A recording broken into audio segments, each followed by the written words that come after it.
Uh-huh. Click the link and dive right in. AI bites in every spin. All right, so strap in, everybody. Get ready for another deep dive Yeah. into the world of ancient mysteries and alternative history. Today, we're going straight into the heart of ancient Egypt, Yeah. but with a twist. We're talking about Andrew Collins's Gods of Eden. This book, it came out in 1998, Okay. and it throws out some seriously wild theories about the origins of Egyptian civilization. Mm-hmm. So get this, Collins basically says that the ancient Egyptians, they inherited their advanced culture from, wait for it, elder gods. Elder gods. Now that's something I got to hear more about. Right, it sounds like something straight out of a movie or something. Totally. But Collins, he's serious. He lays out this whole argument based on all sorts of stuff like ancient myths and archaeological findings, even astronomical phenomena. Interesting. Yeah, he uses it all to try and prove that there was this super advanced civilization, like way before the pharaohs we all learned about in school. Okay, so the first thing we got to wrap our heads around is these elder gods. Oh, all right. Collins says they arrived on the scene about 12,500 years ago. Yeah, and they brought with them all this incredible knowledge and technology. Okay, but are we talking about literal gods here? That's the million-dollar question, right? Yeah. It's one of the biggest mysteries that Collins tries to tackle. He actually suggests that these gods, maybe they weren't supernatural beings. Maybe they were just like really, really advanced humans. So like a super advanced civilization. Exactly. Yeah. A civilization that was so far ahead of its time Right. that they seemed like gods to the ancient Egyptians. I can see how that would happen. Right. Yeah. They had tech and knowledge that would blow our minds even today. That's wild. Okay, so now we got to talk about one of the most exciting parts of Collins' theory, the Hall of Records. Okay, I've heard about this. This is like legendary, right? It's the stuff of legends. Yeah. Collins believes that somewhere beneath the Giza Plateau, Mm-hmm. there's this hidden chamber.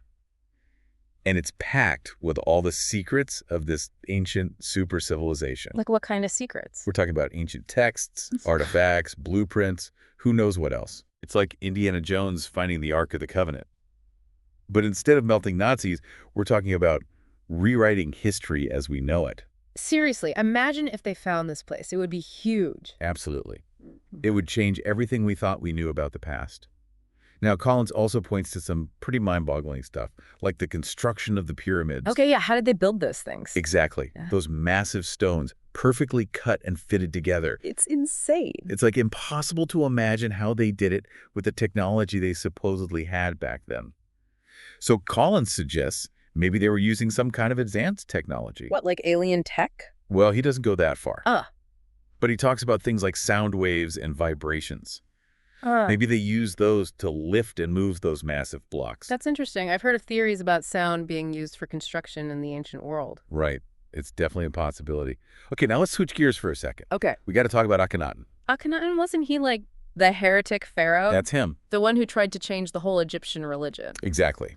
He was obsessed with this single god called the Aten. The sun disk, right? Yeah, and Collins links this back to the elder gods. Interesting. He says that Akhenaten's radical religious reforms, they were inspired by the teachings of these elder gods. Oh, wow. That's a pretty bold connection. It is. But Collins even goes further. Wait, there's more. He connects all this to the biblical Exodus story. No way. Yeah. He suggests that Moses and the Israelites, they may have been influenced by the same ancient wisdom. Okay, now that is mind-blowing. Right. It makes you rethink everything you thought you knew about both Egyptian and biblical history. Totally. So here's where things get even wilder. All right, lay it on me. Collins says that the knowledge and beliefs that came from these elder gods, they didn't just stay in Egypt. They spread. They spread all over the world. He argues that survivors of this ancient civilization, they traveled to different parts of the globe and they shared their knowledge. Yeah, and this knowledge, it could have influenced the development of other cultures. So like a ripple effect through history. Exactly. Wow. I mean, think about it.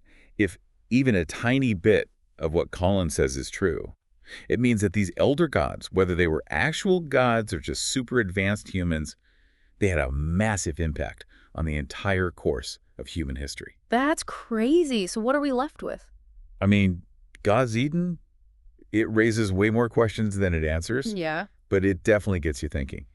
If that Hall of Records ever gets discovered, Yeah. who knows what secrets it might reveal? It could be anything. Proof of advanced technology, the truth about Akhenaten, maybe even evidence of these elder gods. The possibilities are endless. It's exciting and a little bit terrifying to think about, I know what you mean. It's like staring into the abyss of history. Right. But hey, that's what makes this stuff so fascinating, right? So if you're interested in ancient mysteries and alternative history, do yourself a favor and check out Gods of Eden.